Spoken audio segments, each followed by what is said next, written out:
بیر سفر سید عالم نکلے گھر سے، جب بیر سفر سید عالم نکلے، سر جھکائے ہوئے بادیدہ پرنام نکلے، خیش و فرزند کمر باندھ کے باہر نکلے، رو کے فرمایا کہ اس شہر سے اب ہم نکلے، رات سے گریہ زہرا کی صدا آتی ہے، ارے دیکھے قسمت ہمیں کس دشتوں میں لے جاتی، ارے دیکھے قسمت ہمیں کس دشتوں میں لے جاتی، رخ کیا شہن سوئے قبر شہنشاہ، بہر تسلیم جھکے متصل باب سلام، اذن پڑھ کر جو گئے قبر کے نزدیک، امام عرض کے آیا ہے آج آخر رخصت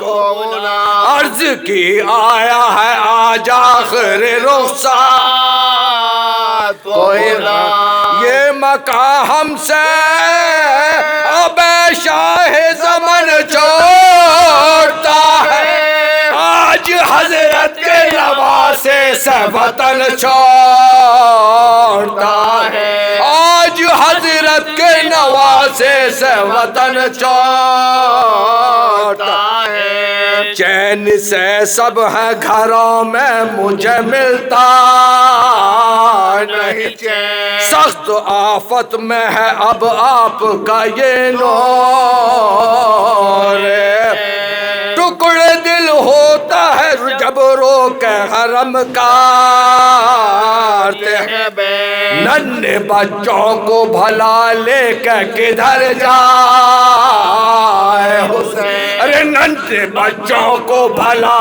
لے کے کدھر جائے حسین، شہر میں چین نہ جنگل میں امام،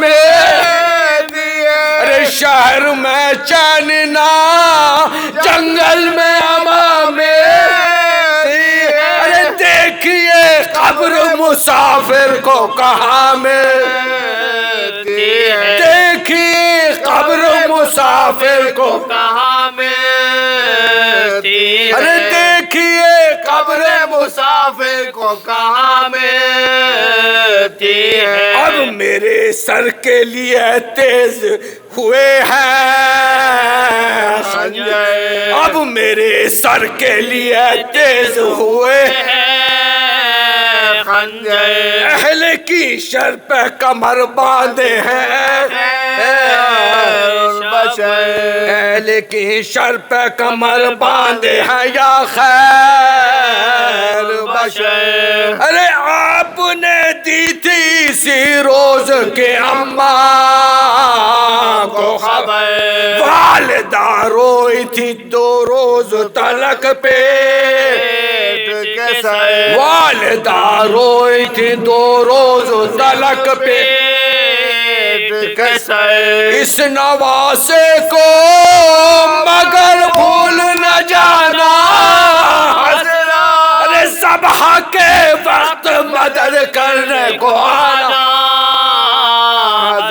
صبح کے وقت مدد کرنے کو آنا، یہ وہ دن ہے کہ پرندے بھی نہیں چھوڑتے گئے، یہ وہ دن ہے کہ پرندے بھی نہیں چھوڑتے گئے، مجھ کو درپیش ہے ان روزوں میں آفات کا سفر ہے، کہیں قتل کا سامان، کہیں لٹ جانے کا ساتھ ہے بچوں کا اے بادشاہ جے ساتھ ہے بچوں کا اے بادشاہ جے تنگ جینے سے ہو پاس اپنے بلا لو تنگ جینے سے ہو پاس اپنے بلا لو ارے اپنی تربت میں نواسے کو چھپا لو اپنی تربت میں نواسے کو چھپا لو گھر سے جب بہر سفر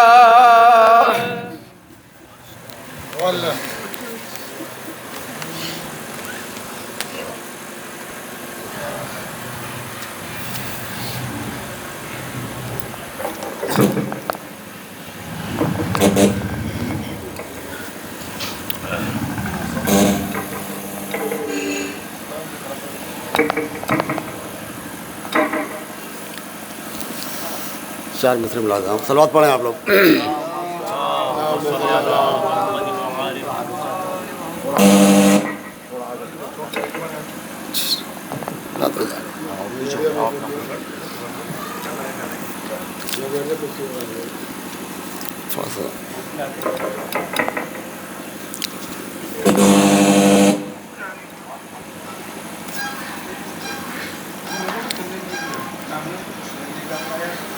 صلوات پڑھیں آپ لوگ چار مصرے ملاحظہ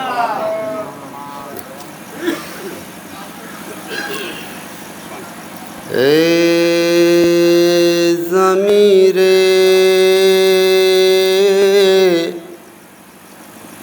آدمی تجھ کو خدا زندہ رکھے اے ضمیر آدمی تجھ کو خدا زندہ رکھے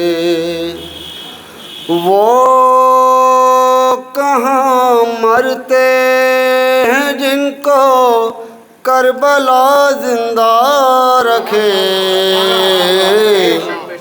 اے ضمیر آدمی تجھ کو خدا زندہ رکھے حوصلوں کی جنگ میں گر ہاتھ کٹ جائیں اگر حوصلوں کی جنگ میں گر ہاتھ کٹ جائیں اگر حوصلوں کو بس میرا مشکل کشا زندہ رکھے اے ضمیر آدمی تجھ کو خدا زندہ رکھے صلوات پڑھیں آپ لوگ جناب زینب کے حوالے سے چند اشعار ملاحظہ ہوں خطبے کے ہر ایک لفظ میں وہ دھار ہے زینب خطبے کے ہر ایک لفظ میں وہ دھار ہے زینب خوش آج علمدار کی تلوار ہے زینب خوش آج علمدار کی تلوار ہے زینب اس جشن میں ماں بہنوں خیال اس کا بھی رکھنا اس جشن میں ماں بہنوں خیال اس کا بھی رکھنا اس پار ہے شبیر تو اس پار ہے زینب، اس پار ہے شبیر تو اس پار ہے زینب، دربار جہاں لگتا ہے شبیر کا لیکن، دربار جہاں لگتا ہے شبیر کا لیکن، یہ فرش عذاب کی سرکار ہے زینب،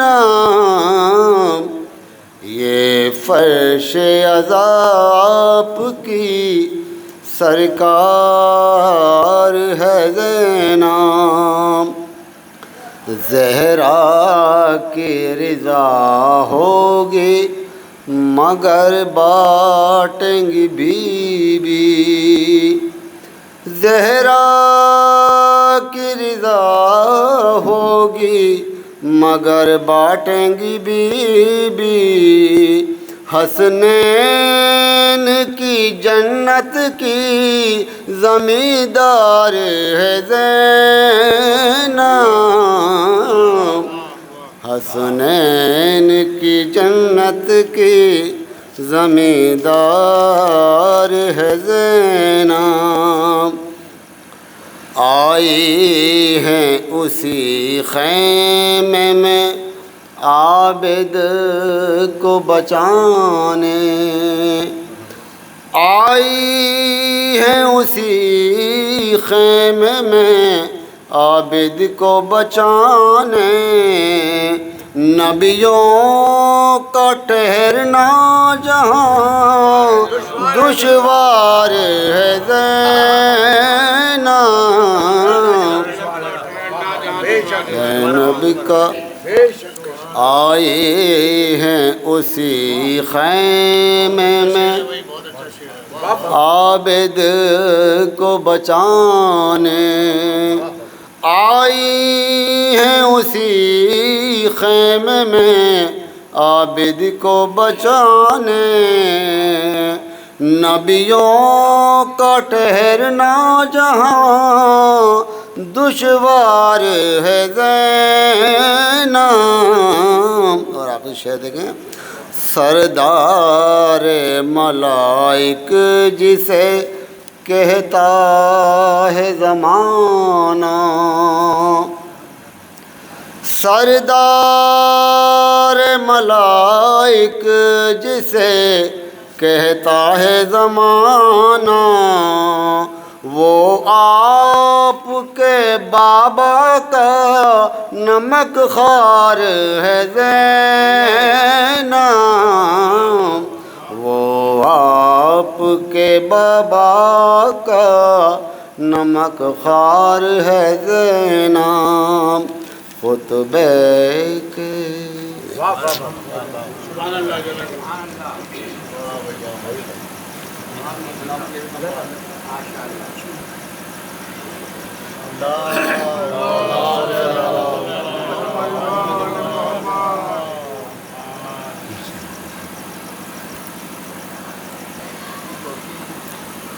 برائے تاجیل ظہور امام علیہ السلام نعرہ صلوات۔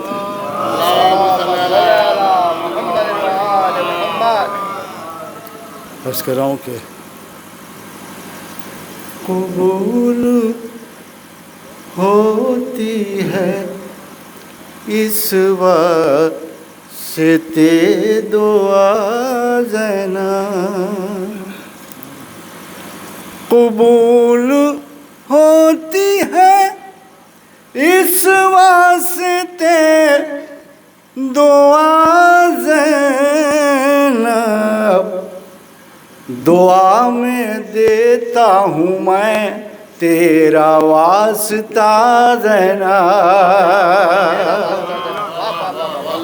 دعا میں دیتا ہوں میں تیرا واسطہ زینب، علی کے واسطے زینت ہیں آپ یا زینب، علی کے واسطے زینت ہے آپ یا زینب، سلام آپ پا عید غدیر کا زینب، علی کے واسطے زینت ہے آپ یا زینب، سلام آپ پا عید غدیر کا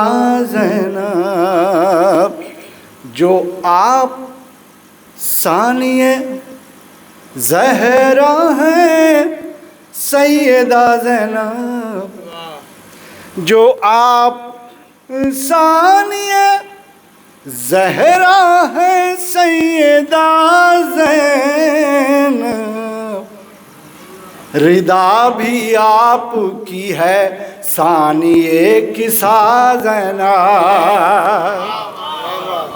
جو آپ ثانیہ زہرا ہیں سیدہ زینب، ردا بھی آپ کی ہے ثانیہ کسا زینب، ہے جس مقام پا فکروں کی انتہا زینب، ہے جس مقام پا فکروں کی انتہا زینب، وہاں سے تیرے شرف کی ہے ابتدا زینب۔ نعرہ درود بلند فرمایا حضرات۔ ہے جس مقام پا فکروں کی انتہا زینب، وہاں سے تیرے شرف کی ہے ابتدا زینب، اور خدا نے عالمہ ان کو بنا کے بھیجا ہے، خدا نے عالمہ ان کو بنا کے بھیجا ہے، کوئی پڑھائے گا کیا خود ہے مدرسہ زینب، خدا نے عالمہ ان کو بنا کے بھیجا ہے، کوئی پڑھائے گا کیا خود ہیں مدرسہ زینب۔ اور یہی نہیں کہ فقط مشورہ ہی کرتے تھے، میں نے آپ سے مشورہ کیا مگر مانا نہیں، یہی نہیں کہ فقط مشورہ ہی کرتے تھے، کیا امام نے جو آپ نے کہا زینب، یہی نہیں کہ فقط مشورہ ہی کرتے تھے، کیا امام نے جو آپ نے کہا زینب، اور تمہارے خطبے کی جس وقت ذوالفقار چلی، تمہارے خطبے کی جس وقت ذوالفقار چلی، تو ذوالفقار علی بولی مرحبا زینب،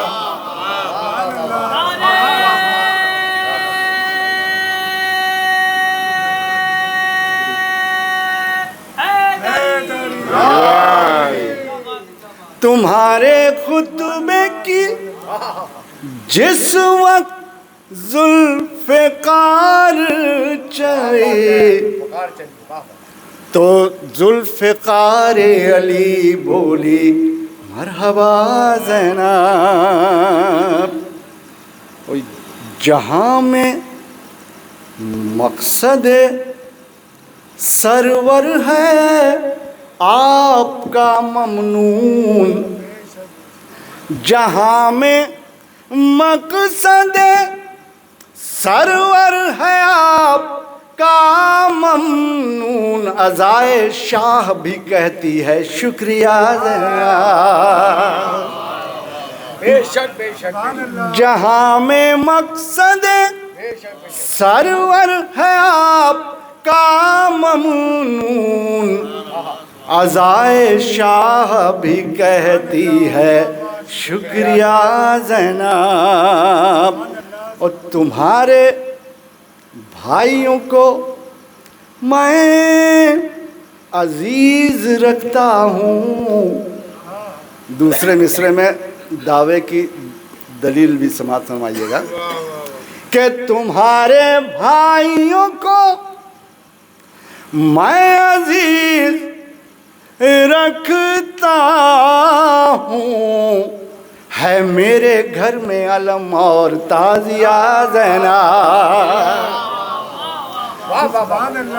تمہارے بھائیوں کو میں عزیز رکھتا ہوں، ہے میرے گھر میں علم اور تازیہ زینب. یہ بھی شعر بطور خاص سماعت فرمائیے گا کہ شہید ہو گئی زہرا ہے خدمتیں زندہ، شہید ہو گئی زہرا ہے خدمتیں زندہ، جناب فضا کی اب تم ہو فاطمہ زینب. شہید ہو گئی زہرا ہے خدمتیں زندہ، جناب فضا کی اب تم ہو فاطمہ زینب. آخری شعر و مقطع نعرہ درود بلند فرمائیں آپ حضرات. اللہم صلی اللہ محمد کہ ادب کا معجزہ دیکھا ہے پاک آنکھوں نے، ادب کا معجزہ دیکھا ہے پاک آنکھوں نے، طواف کرتا ہے قرآن آپ کا زینب.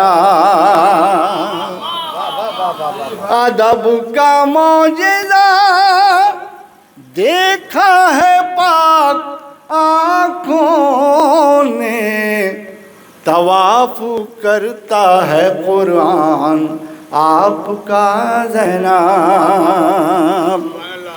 ادا تو حق ثنا ہو نہ پائے گا بی بی، ادا تو حق ثنا ہو نہ پائے گا بی بی، قبول کیجئے فدوی نے جو کہا زینب. ادا تو حق ثنا ہو نہ پائے گا بی بی، قبول کیجئے فدوی نے جو کہا زینب.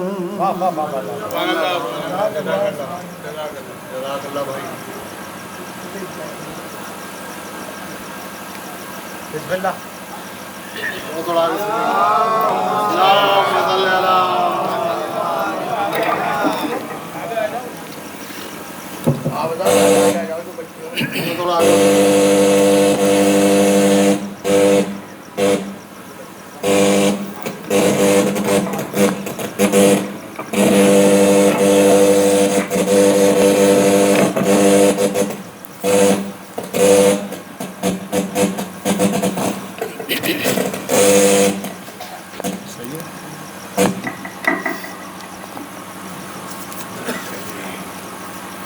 حضرات ایک مرتبہ سورہ ہم اور 3 مرتبہ سورہ توحید کی تلاوت فرما کر طفیل فاطمہ بنت حکیم سید ذاکر حسین صاحب کے روح کو بخش دیں۔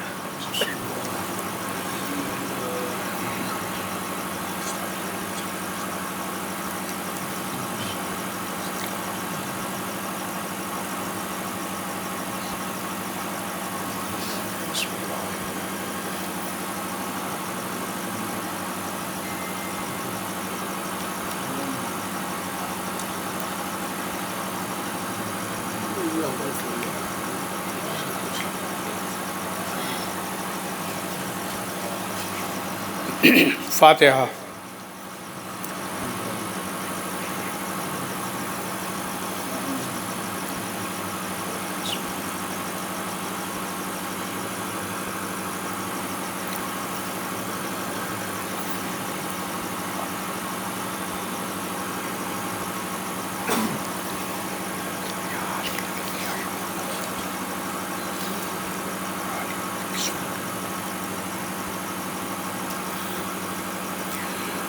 اعوذ باللہ السمیع العلیم من الشیطان اللعین الرجیم،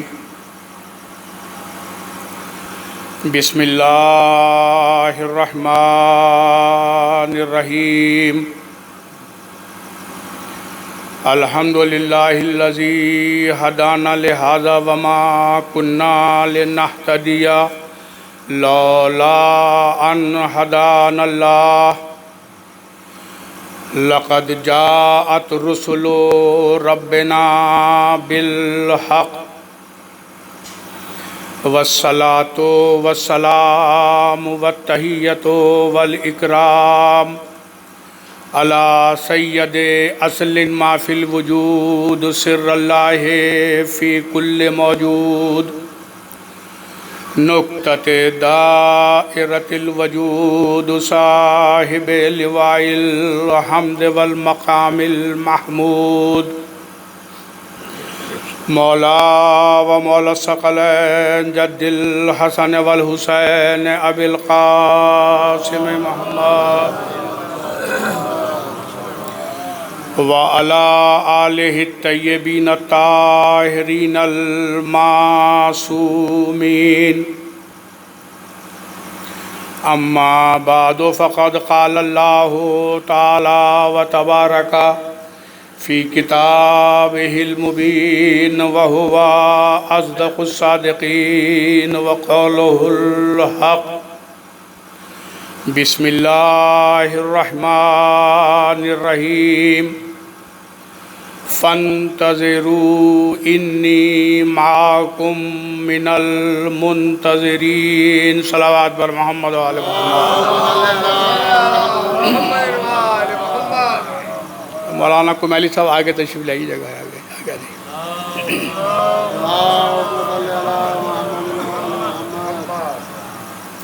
ارباب اعضاء، یہ ایک ایصال ثواب کی مجلس ہے۔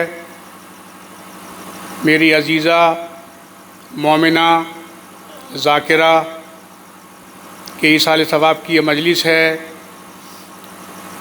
اور یہ مرحومہ جس خانوادے سے تعلق رکھتی ہیں اس کے لیے میں بڑے وثوق سے کہہ سکتا ہوں کہ جس طرح سرکار دو عالم کی حدیث ہے، اور وہ حدیث ہمارے ہر بچے کی زبان پر ہے کہ اولنا محمد وآخرنا محمد وکلنا محمد، اسی طرح سے کہا جا سکتا ہے کہ وہ خانوادہ ہے کہ اولنا ذاکر، اوسطنا ذاکر، آخرنا ذاکر وکلنا ذاکر، صلوات بر محمد و آل محمد۔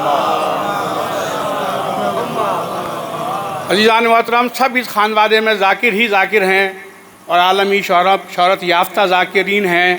ابھی احمد رضا مرحوم عالمی شہرت یافتہ ذاکر ہیں، ہمارے سامنے 2 معزز ذاکرین تشریف فرما ہیں جن کو انٹرنیشنل لیول کے اوپر ایک کہنا چاہیے کہ اہمیت اور حیثیت حاصل ہے۔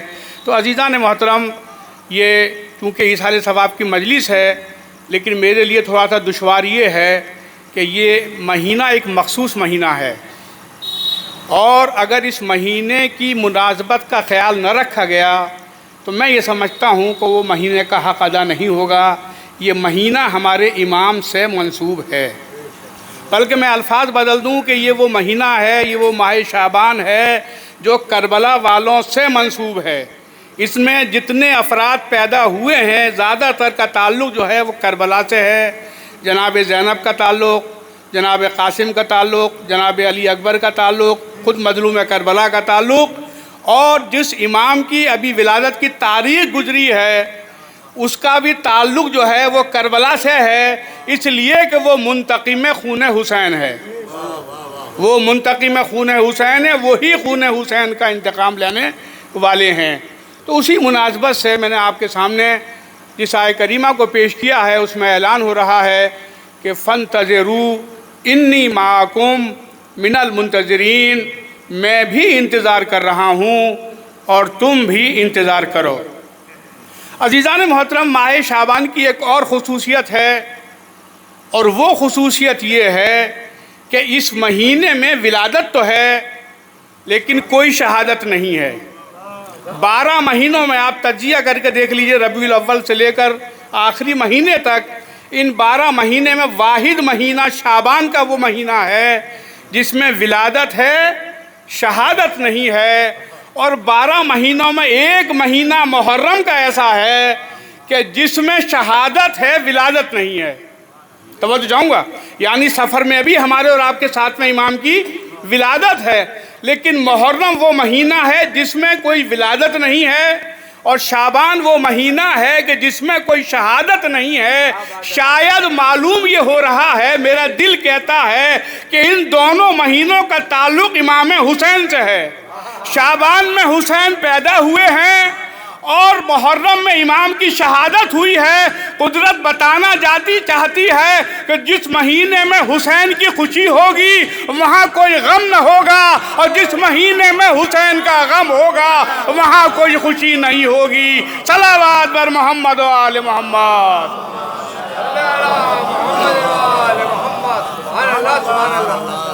تو عزیزان محترم، قرآن اعلان کر رہا ہے کہ فانتظروا انی معکم منتظرین، میں بھی انتظار کر رہا ہوں اور تم بھی انتظار کرو.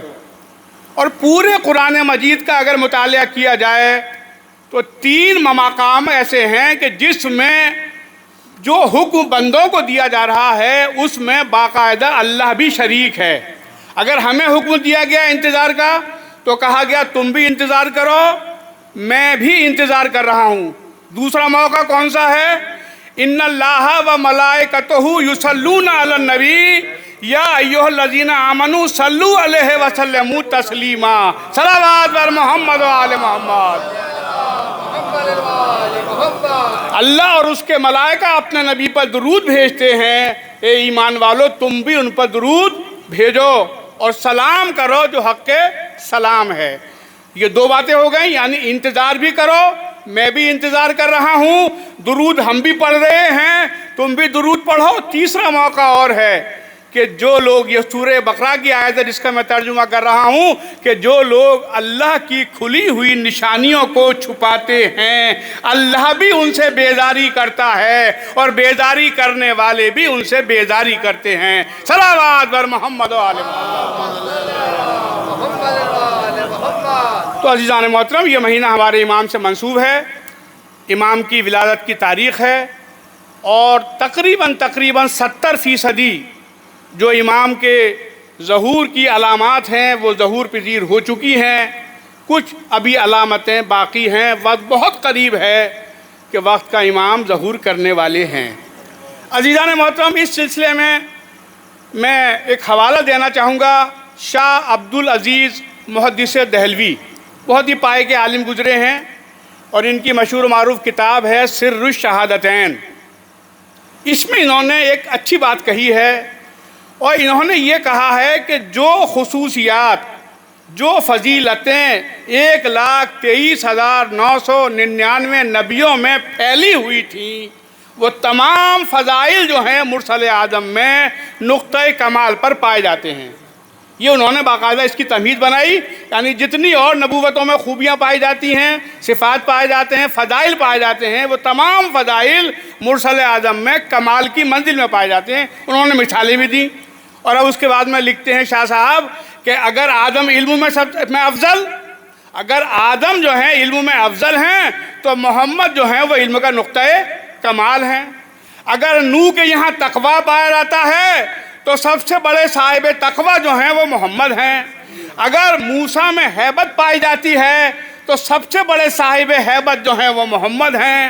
اگر عیسیٰ میں زہد پایا جاتا ہے تو سب سے بڑے زاہد محمد ہیں۔ اگر ایوب میں صبر پایا جاتا ہے تو سب سے بڑے صابر محمد ہیں۔ اگر یعقوب میں شکر پایا جاتا ہے تو سب سے بڑے شاکر محمد ہیں۔ یہ انہوں نے دلیل دی ہے شاہ عبدالعزیز محدث دہلوی نے، یعنی جو خوبیاں نبیوں میں بکھری ہوئی تھیں وہ تمام خوبیاں مرسل اعظم میں پائی جاتی ہیں۔ لیکن اس کے بعد میں وہ لکھتے ہیں ایک ایسی خوبی ہے، ایک ایسی سعادت ہے کہ جو بظاہر نبی میں نہیں پائی جاتی اور نبوتوں میں پائی جاتی ہے، اس کا نام ہے شہادت۔ توجہ چاہوں گا، شاہ صاحب لکھتے ہیں کہ شہادت بھی ایک سعادت ہے، ایک فضیلت ہے جو اور نبیوں میں پائی جاتی ہے۔ مثلا جناب یحییٰ کہ کوئی شہادت ہوئی، ان کو آرے سے چیرا گیا، وہ اور نبیوں میں پائی جاتی ہے، ہمارے نبی میں نہیں پائی جاتی۔ اگر یہ خوبی نہیں پائی جائے گی تو پھر آپ کو افضل المرسلین آپ نہیں کہہ سکتے۔ اس لیے اللہ نے شہادت تو نہیں دی، اس لیے کہ ابھی نیا نیا اسلام تھا، اسلام کی شان و شوکت مجروح ہو جاتی، لیکن اللہ نے یہ بھی پسند نہیں کیا کہ ہمارا نبی اس سعادت سے محروم رہے۔ اس کے بعد انہوں نے اس کو اور آگے بات کو پھیلایا اور کہتے ہیں یہ جو شہادت کی صفت تھی وہ اصل میں ہمارے یہاں دو طرح کی شہادتیں ہیں، ایک سری شہادت جو زہر کے ذریعے ہوتی ہے، ایک جہری شہادت جو کہ تلوار کے ذریعے ہوتی ہے۔ اللہ نے نہیں چاہا کہ ہمارے نبی میں یہ خصوصیت نہ پائی جائے بلکہ یہ خوبی بھی پائی جائے، تو اللہ نے نبی کو دو بیٹے دیے، ایک کا نام حسن ہے اور ایک کا نام حسین ہے۔ حسن کو سری شہادت دی اور حسین کو جہری شہادت، تلوار والی شہادت دی۔ یعنی یہ شاہ محدث دہلوی کا یہ تجزیہ بتا رہا ہے کہ حسن کے ذریعے شہادت نبی تک پہنچی، حسین کے ذریعے شہادت نبی تک پہنچی، تو اس کا مطلب یہ ہے کہ حسن کا قاتل نہیں ہے بلکہ محمد کا قاتل ہے، اور حسین کا قاتل نہیں ہے بلکہ محمد کا قاتل ہے۔ صلوات بر محمد و آل محمد۔ یعنی یہ خصوصیت بھی نعرہ حیدری، علی حق، علی حق، علی حق، علی حق، نعرہ حیدری۔ یعنی یہ شہادت کی خصوصیت بھی جو ہے سرکار دو عالم میں پائی جاتی ہے۔ اب عزیزان محترم جو گفتگو کر رہا ہوں یہ میری ہے کہ اب دو صفتیں اور ہونی چاہیے، دو چیزیں اور ہونی چاہیے۔ یہ جو ہمارے یہاں سلسلہ انبیاء ہے اس میں دو نبی ایسے ہیں کہ ایک نبی کے یہاں طول عمر پایا جاتا ہے، جناب نوح کی عمر بہت لمبی تھی، ایک نبی نوح کے یہاں طول عمر پایا جاتا ہے اور عیسیٰ کے یہاں غیبت پائی جاتی ہے۔ تب ہمارے آخری نبی میں طول عمر کی صفت بھی ہونی چاہیے اور غیبت کی خصوصیت بھی ہونی چاہیے، تو قدرت نے کہا اچھا آخری محمد ایسا ہوگا جس میں طول عمر بھی پائی جائے گی اور غیبت کی صفت بھی پائی جائے گی۔ صلوات بر محمد و آل محمد۔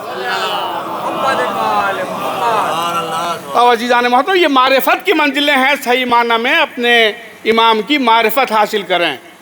یعنی ہمارا وہ امام ہے جس کے پاس طول عمر بھی ہے، اور ہمارا وہ امام ہے کہ جو غیبت کے پردے میں بھی ہے۔ بہت سے علماء نے ہمارے ذہن میں یہ سوال آتا ہے کہ امام غیبت میں ہیں، اب غیبت سے امام سے ہم فائدہ کیسے حاصل کر سکتے ہیں؟ بھلا امام غیبت میں ہے، جس امام کو دیکھ نہ سکیں، جس امام کو آنکھوں سے نہ دیکھ سکیں، اس سے استفادہ کیسے کیا جائے گا؟ عزیزان محترم معرفت کی منزل وہ ہوا کرتی ہے، اس میں دیکھنا شرط نہیں ہے۔ آئیے تو وہ افراد ہیں، آپ دیکھیے ان کی عمر کتنی لمبی ہے، آپ کہتے ہیں صاحب 1400 سال گزر گئے، ان لوگوں کا ماننا یہ ہے 1400 سال سے وہ آج بھی زندہ ہیں۔ ہر امام کی جب ولادت کی تاریخ آتی ہے تو جشن منایا جاتا ہے، لیکن جب امام کی تاریخ ولادت آتی ہے تو اب جشن نہیں بلکہ سالگرہ منائی جاتی ہے۔ 1400 سال سے کیسے زندہ ہیں؟ عزیزان محترم، ہر شے کو ناپنے کا پیمانہ ہے، ہر شے کو ناپنے کا پیمانہ ہے۔ بخار کو ناپنے کا پیمانہ ہے، گرمی کو ناپنے کا پیمانہ ہے، سردی کو ناپنے کا پیمانہ ہے، آندھیوں کو ناپنے کا پیمانہ ہے، ہر شے کا پیمانہ موجود ہے، وزن کرنے کی کوئی نہ کوئی شے موجود ہے۔ اب آپ مجھے یہ بتلائیے کہ عمر کے ناپنے کا پیمانہ کیا ہے؟ آپ عمر کو ناپ رہے ہیں، آپ یہ کہہ رہے ہیں کہ امام 1400 سال گزر گئے، اب تک زندہ کیسے ہیں؟ تو عمر کے ناپنے کا پیمانہ کیا ہے؟ اگر کوئی میرا بھائی یہ جواب دے صاحب یہ جو گھڑیاں ہمارے ہاتھ میں ہیں یا موبائل میں ہیں، یہ گھڑی جو ہے یہ عمر کا پیمانہ نہیں ہے، یہ گھڑی عمر کا پیمانہ نہیں ہے، عمر کا پیمانہ ہے سورج۔ توجہ چاہوں گا میں، عمر کا پیمانہ ہے سورج۔ سورج کی بنیاد کے اوپر دن ہوتا ہے، سورج کی بنیاد پر رات وجود میں آتی ہے، جب دن اور رات آپس میں ملتے ہیں تو ہفتہ وجود میں آتا ہے، جب ہفتے ملتے ہیں تو مہینہ اور سال بن جاتا ہے۔ تو اصل میں جو عمر کے ناپنے کا پیمانہ ہے وہ سورج ہے، اور میں دلیل پیش کر رہا ہوں، یہ گھڑی نہیں ہے۔ اس لیے کہ جیسے جیسے موسم بدلتا ہے، فجر کی نماز کا وقت بدل جائے گا، ظہر کی نماز کا وقت بدل جائے گا، مغربین کی نماز کا وقت بدل جائے گا، یعنی سورج کی رفتار کی بنیاد پر وقت کا تعین ہوتا ہے۔ تو اب عزیزان محترم، کسی کی عمر کو ناپنے کے لیے وقت کا پیمانہ ہے سورج۔ اب عزیزان محترم، جس کی خلقت سورج سے پہلے ہوئی ہو، جس کی ولادت، جس کا نور سورج سے پہلے ہو، نہ ابھی زمین ہے، نہ آسمان ہے، نہ چاند ہے، نہ ستارے ہیں، نہ ہوا ہے، نہ فضا ہے، تو عزیزان محترم جو سورج سے پہلے پیدا ہوا ہو اس کی عمر سورج سے نہیں ناپی جائے گی۔ اور میں دوسرا جملہ کہہ دوں، جس کے دادا کی انگلی کے اشارے پر یہ ڈوبتا ہوا سورج پلٹتا ہوا نظر آئے، اس کے پودے کی عمر سورج سے نہیں ناپی جا سکتی۔ صلوات بر محمد و آل محمد۔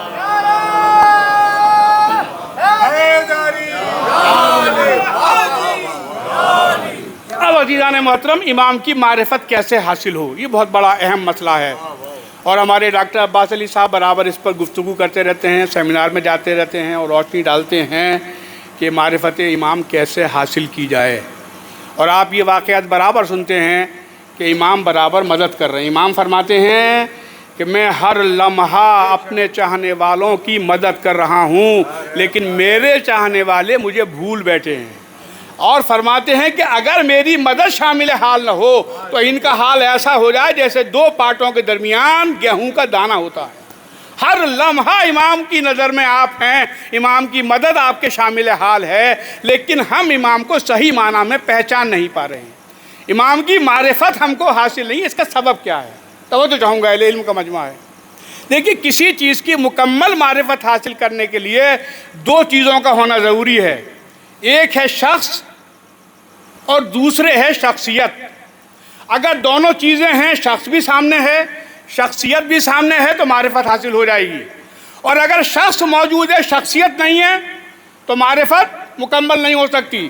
اور اگر شخصیت موجود ہے، شخص غائب ہے، تو ابھی معرفت حاصل نہیں ہو سکتی۔ میں مثال پیش کر رہا ہوں، مثلا یہاں پر عباس علی صاحب تشریف فرما ہیں، میرے دوست ہیں، اگر یہ اس وقت نہ ہوتے، مثال ہے میری، اگر یہ اس وقت یہاں مجلس میں نہ ہوتے، اور آنے کے بعد جیسے ہی مجلس شروع ہوئی تھی، یہاں تذکرہ ہوتا کہ پتہ نہیں عباس علی صاحب تشریف لائے ہیں نہیں لائے ہیں، عباس علی صاحب بہترین ذاکر ہیں، بہترین خطیب ہیں، مصنف ہیں، اور بہت بڑے عالم ہیں، ڈاکٹر ہیں، فزیشین ہیں، سارا ان کا ذکر ہوتا، ان کی باتیں ساری گفتگو ان کے سلسلے میں ہوتی۔ اب یہ یہاں پر نہیں ہے، اس کا مطلب کیا ہوا؟ ان کا تذکرہ ہو اور یہ غائب ہوں، تو اس کا مطلب یہ ہے کہ یہاں پر شخصیت تو موجود ہے۔ توجہ چاہوں گا، یہاں شخصیت تو موجود ہے لیکن شخص غائب ہے، شخص غائب ہے، شخصیت موجود ہے، شخص غائب ہے۔ اب اس کے برعکس ہو سکتا ہے، اس کے برعکس ہو سکتا ہے کہ مولانا رئیس صاحب آئیں، اتفاق سے یہ نہیں جانتے تھے عباس علی صاحب کو، یہ کہیں باہر سے آئے، اور آنے کے بعد انہوں نے عباس علی صاحب سے سوال کیا کہ میاں یہ بتلائیے کیا ڈاکٹر عباس علی صاحب تشریف لائیں گے؟ اس کا مطلب کیا ہوا؟ یہ خود عباس علی صاحب سے پوچھ رہے ہیں کیا عباس علی صاحب اس مجلس میں تشریف لائیں گے؟ یہ ان کا جملہ بتا رہا ہے کہ یہاں پر شخص ہے، شخصیت غائب ہے، یہاں پر شخص ہے اور شخصیت غائب ہے. تو کبھی کبھی ایسا ہوتا ہے کہ شخص ہوتا ہے شخصیت غائب ہو جاتی ہے, کبھی کبھی شخصیت ہوتی ہے شخص غائب ہو جاتا ہے. جب تک دونوں سامنے نہ ہوں مکمل معرفت حاصل نہیں ہوتی. اور اب میں تاریخ ہدایت سے آپ کے سامنے نظیر پیش کر رہا ہوں. جناب موسیٰ گئے کہاں؟ کوہ طور 40 دن کے لیے, اور اپنا جانشین اور وزیر بنایا جناب ہارون کو. اب موسیٰ تو چلے گئے, موسیٰ چلے گئے. اب اس کا مطلب کیا ہوا کہ یہاں پر شخص غائب ہے اور شخصیت موجود ہے. یعنی موسیٰ چلے گئے اور موسیٰ کی شخصیت موجود ہے, 40 دن کے لیے چلے گئے. اس کے برعکس دیکھیے قصر فرعونی میں یہی موسیٰ طفلی کے عالم میں پرورش پا رہے ہیں, قصر فرعونی میں ہیں. فرعون بادشاہ کے سامنے جس نے 30,000 بنی اسرائیل کے بچوں کو تباہ کرا دیا, اسی کے محل میں یہ بچہ عیسیٰ موسیٰ پرورش پا رہا ہے, اور فرعون نہیں سمجھ پا رہا کہ موسیٰ کون ہے. اس کا مطلب کیا ہوا کہ یہاں پر شخص موجود ہے, شخصیت غائب ہے. یہاں پر شخص موجود ہے, شخصیت غائب. یعنی یہ اگر وہ تماچا نہ مارتے, اگر جناب موسیٰ اس کی داڑھی پر تماچا نہ مارتے تو یہ بھی احساس نہ ہوتا کہ اس کو پرکھ کر دیکھ لیا جائے کہ یہ معمولی بچہ ہے یا غیر معمولی بچہ ہے.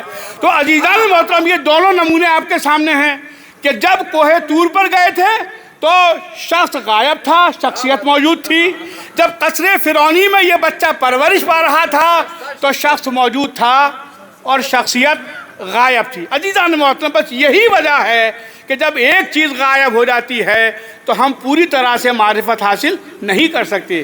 اور ہماری آپ کی منزل تو بہت دور ہے. بڑے بڑے علماء ان کے امام سے ملاقات ہوتی ہے, اور ملاقات ہونے کے بعد امام مدد کرتے ہیں اور انہیں پتہ نہیں چلتا. شیخ مفید یہ معمولی کہنا چاہیے کہ لیول کے عالم نہیں ہیں.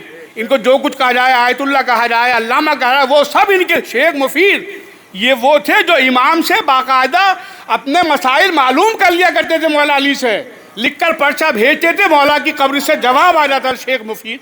اور دوسرے ہیں ان کا نام ہے سید مرتضیٰ. توجہ چاہوں گا بھئی یہ واقعہ چھوٹے بچوں کے لیے بیان کر رہا ہوں تاکہ پتہ چلے کہ صحیح معرفت کیسے ہوتی ہے. شیخ مفید ہیں اور سید مرتضیٰ ہیں, دونوں دوست ہیں, اور یہ سفر کر رہے تھے. سید مرتضیٰ نے کہیں جانا تھا, اپنے گھوڑے سے اترے, زین کو زمین پر رکھا اور شیخ مفید سے کہا کہ میں ابھی آ رہا ہوں, تم میرا انتظار کرو. تم میرا توجہ چاہوں گا میں, تم میرا انتظار کرو. اب یہ چلے گئے. اب وہ سید مرتضیٰ کہتے ہیں کہ میں نے کیا دیکھا کہ ایک نجس جانور آیا اور آنے کے بعد اس زین پر اس نے پیشاب کر دیا. اب جب کچھ دیر کے بعد شیخ مفید آئے تو سید مرتضیٰ نے کہا کہ حضور یہ آپ کی جو زین ہے نجس ہو گئی ہے, نجس جانور آیا تھا, نجاست اس نے کی ہے, اس کی طہارت لازمی ہے. بس یہ سنتے ہی شیخ مفید کہتے ہیں کہ سید مرتضیٰ تمہارے لیے نجس ہے, میرے لیے نجس نہیں ہے, اس لیے کہ گواہ ایک ہے, اور شریعت میں گواہی کے نصاب میں 2 کا ہونا ضروری ہے. تم اکیلے کہہ رہے ہو کہ میں نے دیکھا, دوسرا گواہ کہاں ہے؟ اب ان دونوں میں بحث ہو گئی. وہ کہہ رہے ہیں بھئی میں نے دیکھا ہے, میرے سامنے کا واقعہ ہے, میں ہوش کے عالم میں ہوں, اور یہ میں نے اپنا منظر دیکھا ہے اس لیے بیان کر رہا ہوں. کہا نہیں, یہ تمہارے لیے نجس ہے, میرے لیے پاک ہے. اب وہیں قریب میں جو تھا وہ کہنا چاہیے نجف اشرف تھا. تو ان دونوں علماء نے یہ طے کیا کہ چل کر ہم اپنے مولا سے معلوم کر لیں, مولا آپ ہی بتا دیجئے یہ نجس ہے ہماری نظر میں یا یہ پاک ہے. یہ دونوں حرم میں گئے مولا کے, توجہ چاہوں گا میں, اور جانے کے بعد ایک پرچے پر لکھا کہ مولا بتائیے کہ یہ زین نجس ہے یا پاک ہے. دیکھیے اب ان کا مرتبہ دیکھیے, یعنی آپ کے ایمان کی منزلت اتنی بلند ہے کہ آپ جو سوال لکھ رہے ہیں اس کا جواب قبر سے آ رہا ہے. انہوں نے لکھ کے رکھا مولا کی قبر پر, مولا بتائیے یہ جو زین ہے شیخ مفید کی, یہ نجس ہے یا پاک ہے؟ اب امام کا جواب سنیے. امام کا جواب آتا کہ آپ بحث کیا تھی؟ وہ کہتے تھے میں نے اپنی آنکھ سے دیکھا کہ نجس ہو گئی. وہ کہتے تھے آپ تنہا گواہ, مجھے دوسرا گواہ لا کر دیجئے. امام کا جواب دیکھیے امام کیا فرماتے ہیں, الحق مع ولدی, الحق ماں ولدی، یہ جو سید مرتضیٰ کہتا ہے کہ میں نے دیکھا ہے، الحق و ماں ولدی، حق تو میرے بیٹے کے ساتھ ہے، وہ شیخ و معتمدی، اور شیخ بھی غلط نہیں کہتا، صحیح کہتا ہے کہ دوسرا گواہ چاہیے۔ بس یہ سنتے ہی کہ شیخ مفید نے کہا دونوں گواہی ہو گئی، دادا نے بھی گواہی دے دی اور پوتے نے بھی گواہی دے دی۔ صلوات بر محمد و آل محمد۔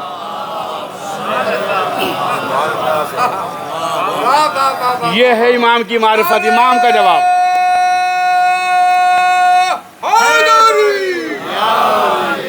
یہ ہے امام کا جواب۔ اب میں نے یہ واقعہ صرف اس لیے بیان کیا تاکہ یہ اندازہ لگایا جائے کہ یہ امام کس طرح سے اپنے چاہنے والوں کی ہر لمحہ مدد کر رہے ہیں اور ہم کو محسوس نہیں ہوتا۔ بڑے بڑے علماء کی مدد ہو رہی ہے۔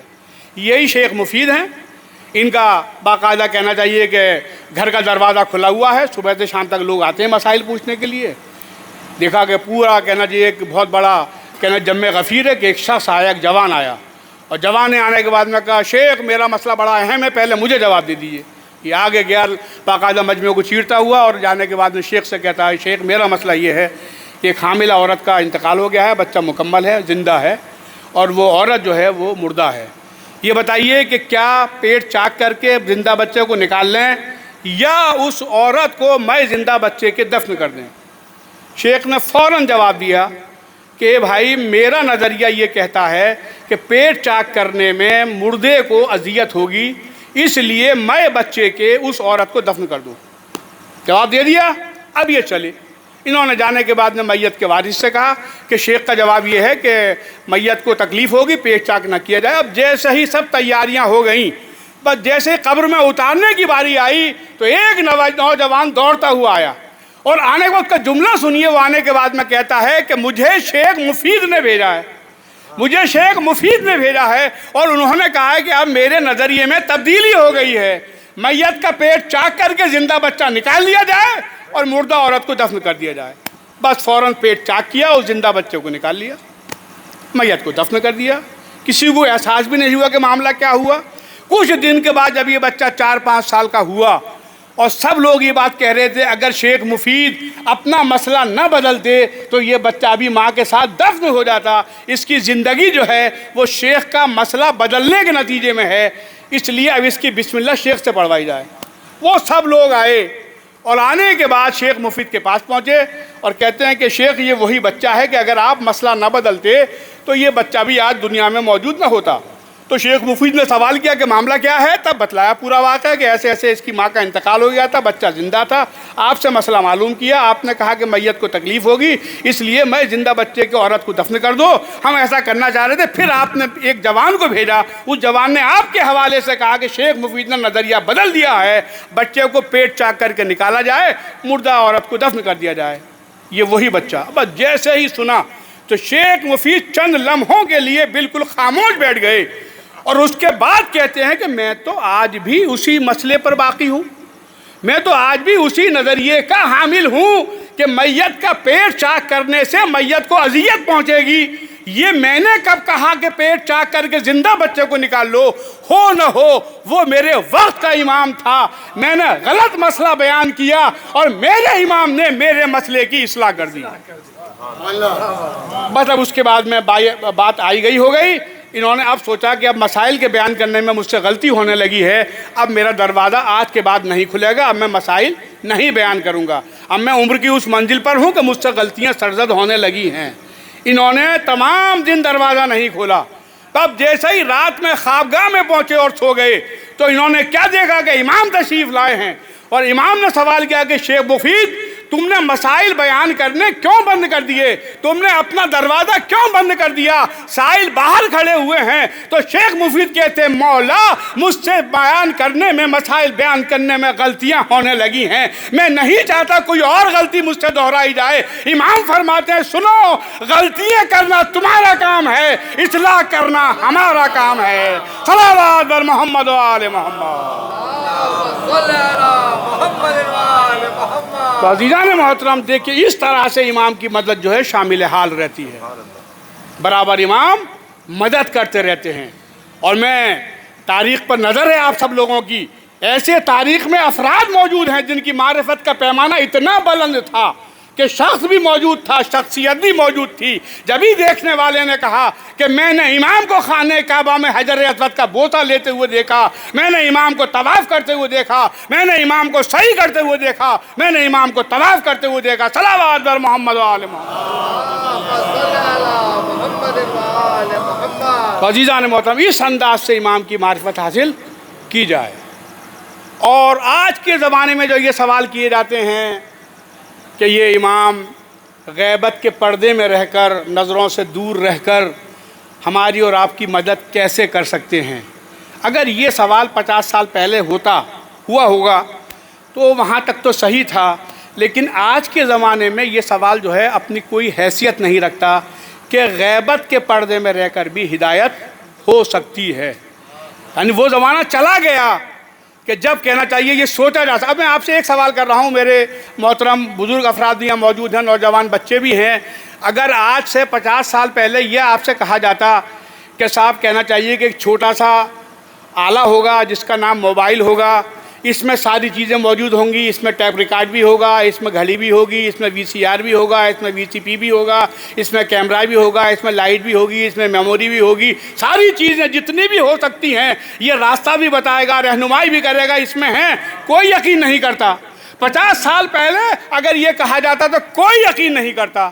اور آپ نے اب سے 25-30 سال پہلے دیکھا ہوگا، وہ منظر تو ہم نے اپنے آنکھوں سے دیکھے ہیں. جب یہاں چیلوم کی بڑی مجلسیں ہوتی تھی، جتنا بڑا ڈبہ جس کو ہم کہتے ہیں ٹیپ ریکارڈ، اس کو کندھے پر سر پر رکھ کر لایا جاتا تھا کہ کیا ہے صاحب کہ یہ مجلس ٹیپ کی جائے گی. اتنا بڑا ڈبہ، اب وہ ڈبہ غائب ہو گیا، اب تو چھوٹا سا ہے جس کے اندر ساری چیزیں موجود ہیں. تو عزیزان محترم، یہ قدرت کی تمام نشانیاں بتا رہی ہیں کہ سب چیزیں ممکن ہیں. آپ کا جو دماغ ہے وہ تمام دنیاوی مشینریز کا مرکز اور محور ہے. پورا دماغ، آپ کا پورا دماغ جو ہے وہ مرکز ہے، محور ہے. بلکہ میں دوسری بات کہوں عزیزان محترم، کوئی شے آپ اپنی زندگی کو دیکھیے، آپ بغیر امام کے زندہ نہیں رہ سکتے. آپ کے جسم میں 2 چیزیں ہیں، ایک بادشاہ ہے، ایک وزیر ہے. ایک بادشاہ ہے، وزیر ہے. جب ایک انسان بغیر بادشاہ اور وزیر کے زندہ نہیں رہ سکتا تو یہ کائنات بغیر بادشاہ کے، بغیر وزیر کے کیسے زندہ رہ سکتی ہے؟ یہ زمین کا فرش بتا رہا ہے، آسمان کا شامیانہ بتا رہا ہے، یہ دریاؤں کی روانی بتا رہی ہے کہ کوئی ہے جو روح کائنات ہے. اسی جسم کے اندر بادشاہ بھی ہے اور وزیر بھی ہے. میں مثال دے دوں آپ کے سامنے. یہ دل کیا ہے؟ دل ہے بادشاہ. اور دل کو دیکھیے کتنا انصاف کرنے والا بادشاہ ہے کہ تمام رعایا سوتی رہتی ہے اور یہ 24 گھنٹے جاگتا رہتا ہے. اور کیسا انصاف کرنے والا ہے، آج وہ انصاف کرنے والا ہے کہ جو تقسیم کر رہا ہے خون، یہ بادشاہ جو خون تقسیم کر رہا ہے، اس خون کا اعجاز دیکھیے، وہی خون ہے، پراپرٹیز وہی ہے، ڈاکٹر موجود ہے یہاں پر، لیکن یہی خون جب آنکھوں میں پہنچتا ہے تو بصارت بن جاتا ہے، جب کان میں آتا ہے تو سماعت بن جاتا ہے، جب زبان پر آتا ہے تو نطق بن جاتا ہے، ہاتھوں میں آتا ہے تو حرکت بن جاتا ہے، پیروں میں آتا ہے تو طاقت بن جاتا ہے.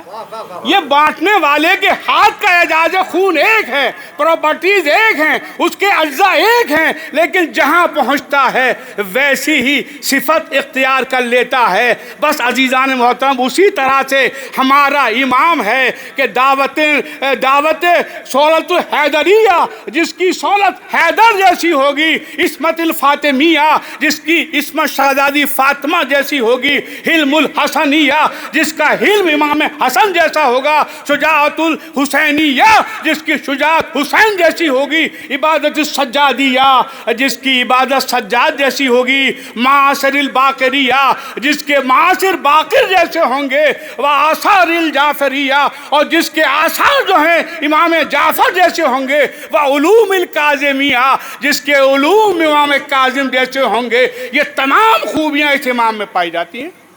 تو عزیزان محترم، دل ہے مرکز، دل ہے بادشاہ، اور یہ دماغ جو ہے یہ ہے وزیر. توجہ چاہوں گا میں، دماغ وزیر ہے، سارے فیصلے دماغ کرتا ہے اور ان کو ایگزیکیوٹ جو ہے وہ دل کرتا ہے. سارے فیصلے دماغ کرتا ہے.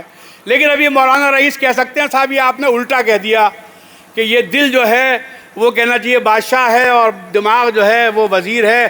دل نیچے ہے، بادشاہ اوپر ہے، وزیر اوپر ہے. دل نیچے ہے اور وزیر اوپر ہونا کیا چاہیے، یعنی بادشاہ اوپر ہونا چاہیے اور وزیر نیچے ہونا چاہیے۔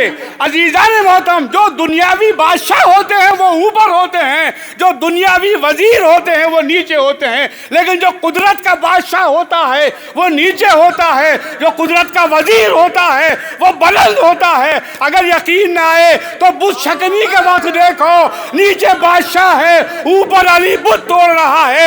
اور یقین نہ آئے تو آئیے غدیر خم کے میدان میں دیکھیے، من کنتو مولا ہو فہذا علی المولا، صلوات بر محمد و آل محمد۔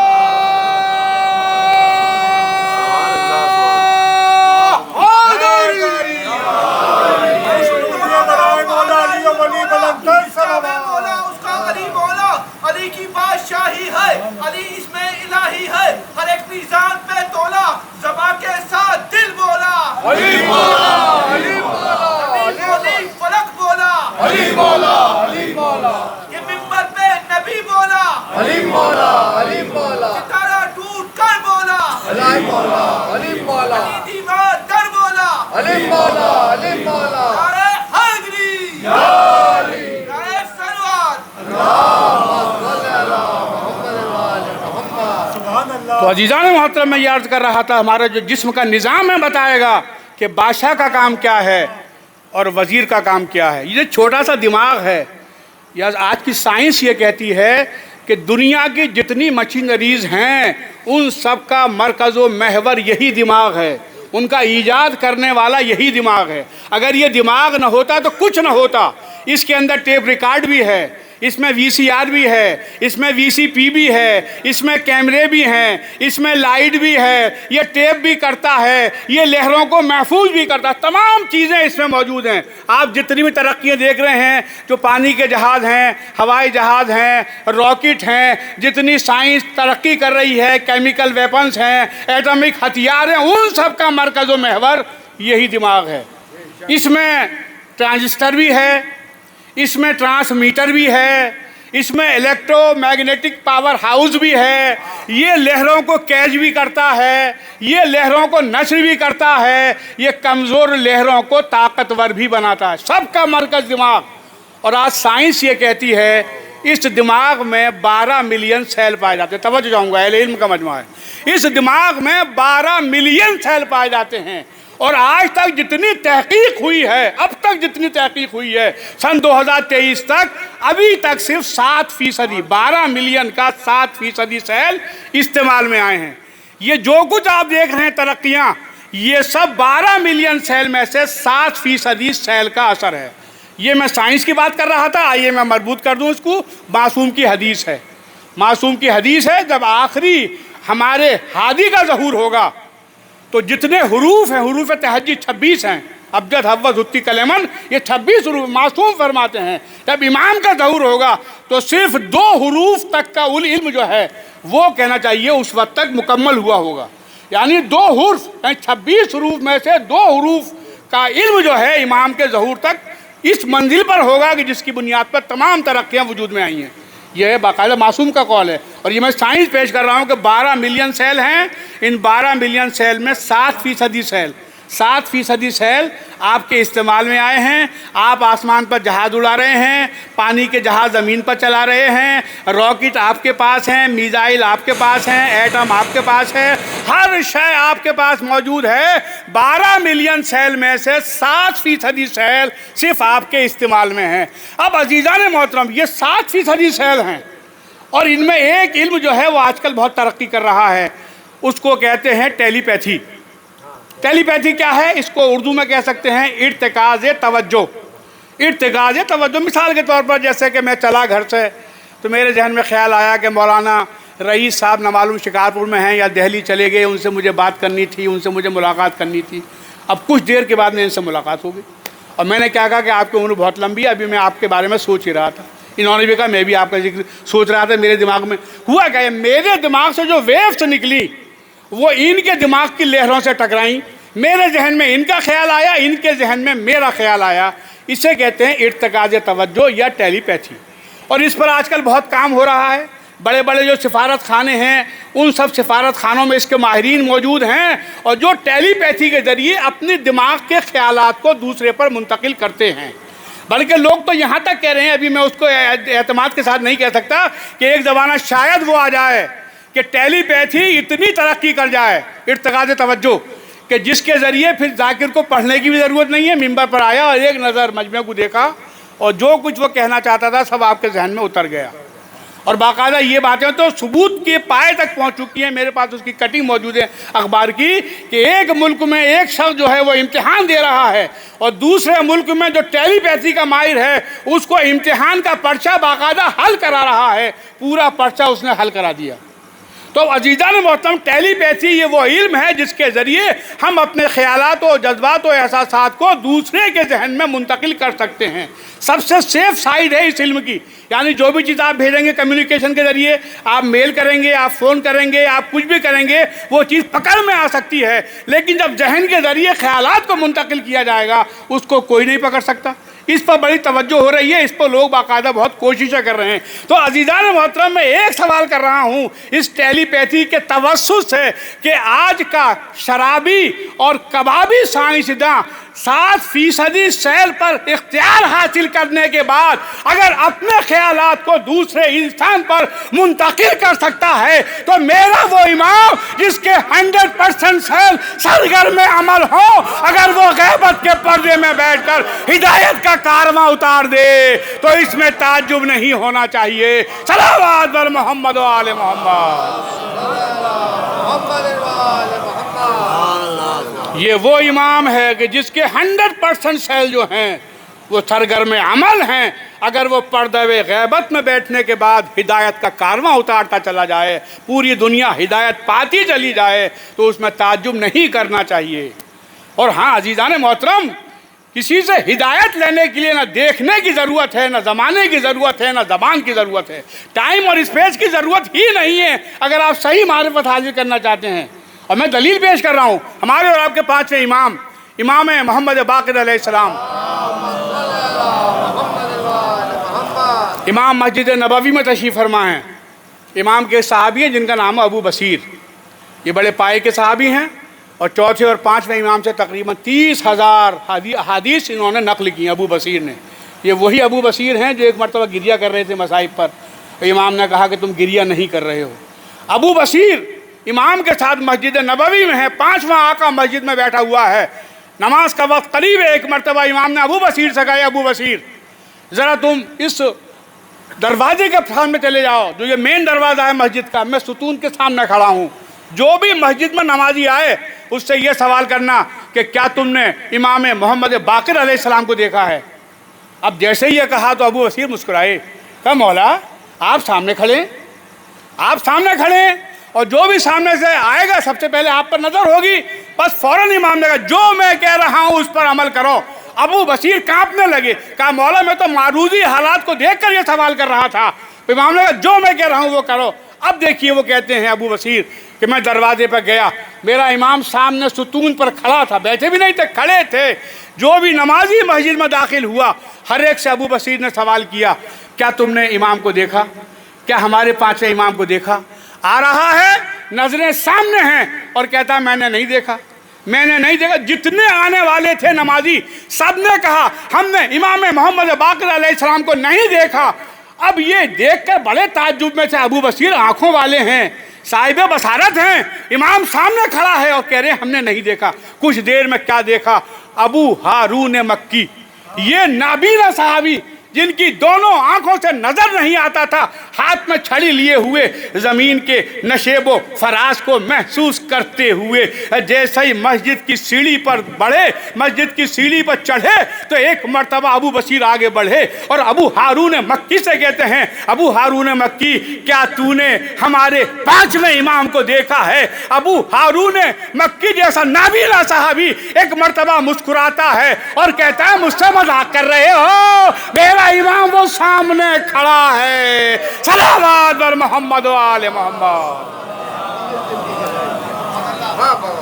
ابو بصیر تم مذاق کر رہے ہو؟ میرا امام وہ سامنے کھڑا ہے، کہ میں مذاق نہیں کر رہا، میری سامنے یہ بات نہیں آتی۔ جو آنکھوں والے تھے ہر ایک نے کہا ہم نے امام کو نہیں دیکھا، ہم نے امام کو نہیں دیکھا۔ تیرے پاس دونوں آنکھیں نہیں ہیں، تو نابینا ہے، تو نے امام کو کیسے دیکھ لیا؟ تو ابو ہارون مکی کہتے ہیں امام کو دیکھنے کے لیے بصارت کی ضرورت نہیں ہے، بصیرت کی ضرورت ہے۔ صلوات بر محمد و آل محمد۔ تو عزیزان محترم، ان کے لیے نہ دیکھنے کی ضرورت ہے، نہ ان کے قریب جانے کی ضرورت ہے، بس ان کے کردار پر عمل کرنے کی ضرورت ہے۔ اور اس کو ثبوت جو ہے سرکار دو عالم کے زمانے میں جناب ویسے کر نہیں نہ دیا، یہ بھی نابینا ہیں، انہوں نے ملاقات بھی نہیں کی نبی سے، لیکن ایسے عاشق تھے نبی کے کہ ایک دانت توڑنے کے نتیجے میں تمام دانت توڑ لیے۔ اور نبی نے باقاعدہ یہ کہا کہ مجھے اویس کی خوشبو مدینے کی گلیوں سے آتی ہے، لوگوں اگر دعائیں مستجاب کرانی ہوں تو اویس کے ذریعے دعائیں مانگا کرو۔ تو عزیزان محترم، اگر معرفت کامل ہوتی ہے تو وہاں دیکھنے کی ضرورت نہیں ہوتی، بلکہ بغیر دیکھے جو ہے امام کی مکمل معرفت حاصل ہو جاتی ہے۔ صلوات بر محمد و آل محمد۔ بس عزیزان محترم، میں آپ سے منزل پر آ گیا تو صحیح معنی میں ہمیں امام کو پہچاننا ہے۔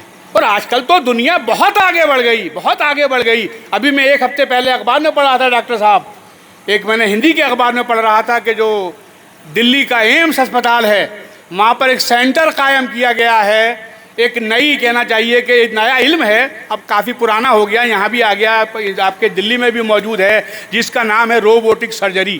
ایک سرجری تو وہ ہوتی ہے کہ جس میں باقاعدہ مریض سامنے ہوتا ہے اور ہم اس کا پیٹ چاک کر کے کچھ بھی جو بھی چیزیں نکال سکتے ہیں، رکھ سکتے ہیں، ٹھیک صحت اس کو دے سکتے ہیں، اس کی کہنا چاہیے اصلاح کر سکتے ہیں۔ ایک تو سرجری وہ ہے کسی کے پتے میں پتھری ہے ہم نے اس کو نکال دیا، کسی کا گردہ خراب ہے ہم نے اس کو نکال دیا، کسی کے ہارٹ کے اندر ہم نے کہنا چاہیے کہ اس کی بائی پاس سرجری کر دی۔ یہ وہ سرجری ہے کہ جس میں ڈاکٹر بھی سامنے ہوتا ہے اور مریض بھی سامنے ہوتا ہے۔ لیکن ابھی ایک ہفتے پہلے کہ میں نے اخبار میں پڑھا تھا دلی میں موجود ہے روبوٹک سرجری کہ ایمس نے یہ اعلان کیا ہے کہ ہم نے وہ جگہ اپنے یہاں بنائی ہے لیب جہاں ہم ڈاکٹرز کو روبوٹک سرجری کی ٹریننگ دیں گے۔ روبوٹک سرجری کیا ہے؟ روبوٹک معاملہ کیا ہے؟ معاملہ یہ ہے کہ ایک بہت بڑا ڈاکٹر ہے مثلا گردے کا، لیکن وہ ڈاکٹر جو ہے امریکہ میں رہتا ہے، وہ آپ کے یہاں دلی میں آنے کے بعد میں وہ آپ کا تو کہنا چاہیے مریض کو دیکھ نہیں سکتا۔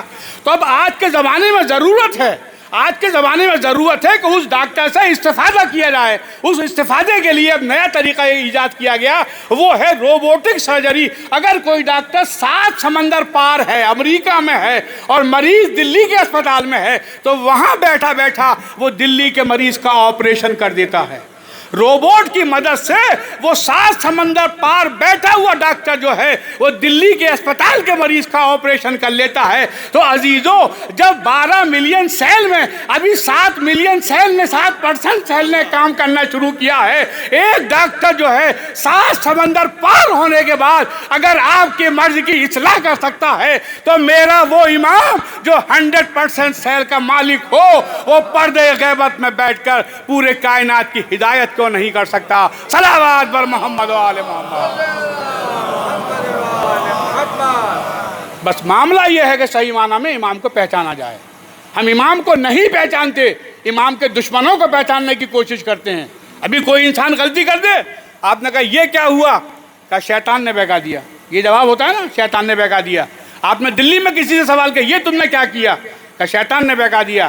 آپ نے بمبئی میں سوال کیا یہ تم نے کیا حرکت کی؟ کہ شیطان نے بہکا دیا۔ آپ نے امریکہ میں پوچھا یہ تم نے کیا کیا؟ اس نے کہا شیطان نے بہکا دیا۔ یعنی شیطان جو ہے ایک وقت میں ہر جگہ جو ہے وہ بہکا رہا ہے۔ تو اس کا مطلب یہ ہوا اگر باطل کی ایک طاقت ایسی ہے جو ایک وقت میں ہر جگہ بہکا سکتی ہے تو اللہ کے انصاف کا تقاضا یہ ہے کہ حق کا نمائندہ بھی ایسا ہونا چاہیے جو ایک وقت میں پوری کائنات کی ہدایت کر سکے۔ صلوات بر محمد و آل محمد۔